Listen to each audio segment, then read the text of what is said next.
श्री स्वामी समर्थ. समर्थ म्हणतात की शब्दांचा वापर जपून करा. समर्थ म्हणतात की शब्दांचा वापर जपून करा. शब्द हे शस्त्र आहेत. शब्द हे शस्त्र आहेत असं समर्थांनी आपल्याला ते सांगितलं. आणि म्हणून समर्थ म्हणतात की जीभ ही छोटी आहे पण तिचं काम मात्र मोठं आहे. म्हणून समर्थ म्हणतात की जीभ ही छोटी आहे पण तिचे काम मात्र मोठं आहे.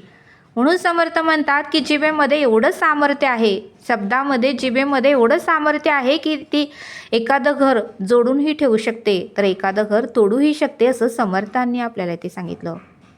म्हणून समर्थ म्हणतात की कमीच बोला मोजकंच बोला. म्हणून समर्थ म्हणतात की कमीच बोला मोजकंच बोला आणि असे शब्द वापरा की त्या शब्दाची उंची आणि वजन मात्र मोठं असलं पाहिजे. असे शब्द वापरा की त्या शब्दाची उंची आणि वजन मात्र मोठं असलं पाहिजे.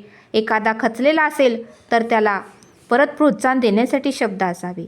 एखादा आयुष्यामध्ये जीवनामध्ये नाराज झाला असेल तर पुन्हा त्या उत्साहाने त्या उभा राहावा असे आपले शब्द असावे असं समर्थांनी आपल्याला ते सांगितलं.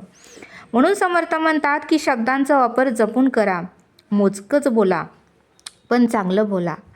बघा म्हणले समर्थ, बरेच लोकांचे घरसंसार बोलण्यामुळे उद्ध्वस्त झाली. बऱ्याच लोकांचे घरसंसार बोलण्यामुळे उद्ध्वस्त झाली.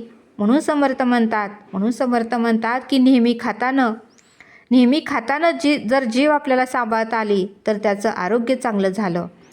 खाताना जीभ सांभाळता आली तर त्याचं आरोग्य चांगलं झालं. आणि बोलताना ज्याला जीभ सांभाळता आली त्याचं अख्खं आयुष्य सोन्याचं झालं. आणि बोलताना ज्याला जीभ सांभाळता आली त्याचं अख्खं आयुष्य सोन्याचं झालं असं समर्थांनी आपल्याला ते सांगितलं. आणि म्हणून समर्थ म्हणतात की आयुष्य जर सुखसमाधानाने घालवायचं असेल तर शब्दांचा वापर जपून करा, मोजकंच बोला पण चांगलं बोला. शब्द हे शस्त्र आहेत असं समर्थांनी सांगितलं. श्री स्वामी समर्थ.